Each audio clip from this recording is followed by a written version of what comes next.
जिस तरीके से इसके पहले मैं बतलाई थी कि हमारे बोकारो सेंट मैरी चर्च में हमारे रोमन कैथोलिक भाई-बहनों के बीच में आध्यात्मिक साधना चल रहा है ना? और हमारे इस 40वें काल में आध्यात्मिक साधना का बहुत महत्व है। जिस तरीके से कि अन्य धर्मों में अलग-अलग बातों की महत्व होती है, उसी प्रकार इस 40वें काल में आध्यात्मिक साधना का महत्व बहुत हम देते हैं। तो अचानक से तीसरे दिन में बिशप स्वामी पहुँच गए थे और उनके द्वारा पूजन विधि की गई, जो आप लोग शुरू में ही देखे, ठीक है ना? और पूजन विधि हो जाने के बाद हमने प्रसाद ग्रहण किया और एक बात मैं बतला दूँ कि इस आध्यात्मिक साधना में बाइबल पाठ, उपदेश, अच्छी बातें बतलाए जाते हैं उपदेशक के द्वारा। इसके साथ ही साथ पश्चाताप, अपनी आत्मिक शुद्धता के लिए पश्चाताप करने का एक अच्छा मौका मिलता है। ये मैं पहले भी बतलाई हूँ आप सबों को इसके पहले वाला वीडियो में। और आत्मिक पश्चाताप के लिए हमारे यहाँ पावशिकार संस्कार ठहराया गया है। तो ये एक मौका हमें देती है कि हमारे छोटे-बड़े गुनाहों को मतलब कि क्षमा माँगने का मौका देती है। और पूजन विधि हो गई थी, दिन भर का जो प्रोग्राम था 3 बजे से वो सब खत्म हो चुकी थी। उसके बाद में पूजन विधि भी हो गई और पूजन विधि होने के बाद बिशप स्वामी हमारे पारिश प्रीस्ट के बड़े फादर, छोटे फादर और फादर निर्मल, इन सब के द्वारा जितने भी हमारे भाई बहन यहाँ उपस्थित थे उन सबको आशीष दी गई। प्रत्येक भक्त को कहना चाहिए, प्रत्येक कैथोलिक कलीसिया के प्रत्येक सदस्य को बिशप और जितने भी पारिश प्रीस्ट थे, मतलब कि प्रीस्टगण थे, उनके द्वारा आशीर्वाद दी गई। और एक बात मैं कहना चाहूँगी, जो लोग यहाँ तक नहीं पहुँच पाए थे वे लोग इसको देख करके आज प्रभु की आशीर्वाद को ग्रहण करें, है ना? तो चलिए आप लोग बने रहिए और गाने को सुनिए। गाना बहुत ही प्यारा था और आनंद लीजिए।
ये 3 दिवसीय हमारा आध्यात्मिक साधना अच्छी तरह से संपन्न हुआ है और हम अपना ईश्वर को तहे से धन्यवाद देते हैं।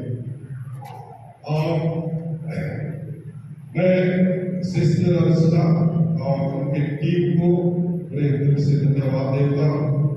मैंने सिस्टर अरुणा से कॉन्टैक्ट किया और सिस्टर अरुणा से कहा कि अगर सिस्टर अर्चना आ सकती है तो मुझे बात कीजिए, और उन्होंने हमारे निमंत्रण को स्वीकार किया और इन दिनों में उन्हें इस प्रकार से जीवन यापन करना है। उन्हें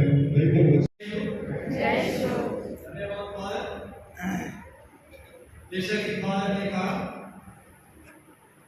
कि 3 दिन का हम लोग का आत्मिक साधना थी यहाँ पर, तो आज हम लोग का खत्म हो जाता है।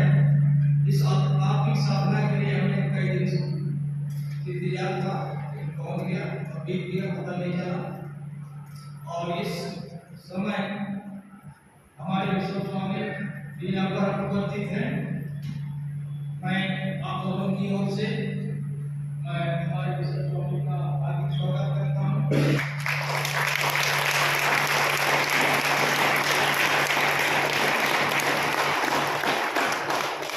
कहना चाहता हूँ, शाम का वक्त है, सबों को घर जाने जल्दी है, इसलिए पूरा हमारे विश्व स्वामी को, मातागण को, सिस्टर्सगण को, माता पिता को, भाई बहनों को, हमारे बच्चों को बहुत बहुत धन्यवाद।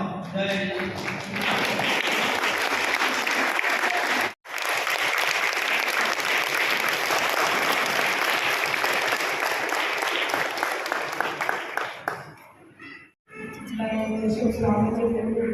आभारी हूँ। 2014 में जब पहली बार मैं CRI मीटिंग के लिए हजारीबाग पहली बार आई थी, फादर सिस्टरों के लिए फैमिली अपोस्टलेट के बारे में क्लास दे रहा था, तो मैं बिशप से आशीर्वाद लेने के लिए गई।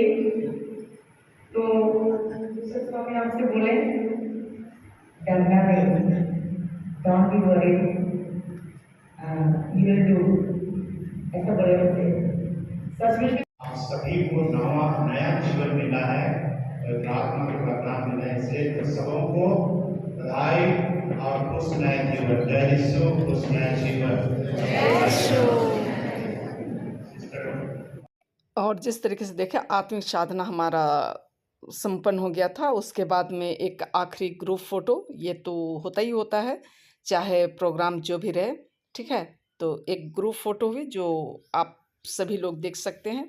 इसके बाद हम सभी विदा होते हैं अपने अपने मंजिल की ओर, अपने अपने घरों की ओर जाने के लिए। मैं वॉइस ओवर कर रही हूँ, इसलिए सुन नहीं पा रहे हैं आप लोग, तो मैं दिखला रही हूँ कि पूरा गिरजा जो है वो खाली हो चुकी है।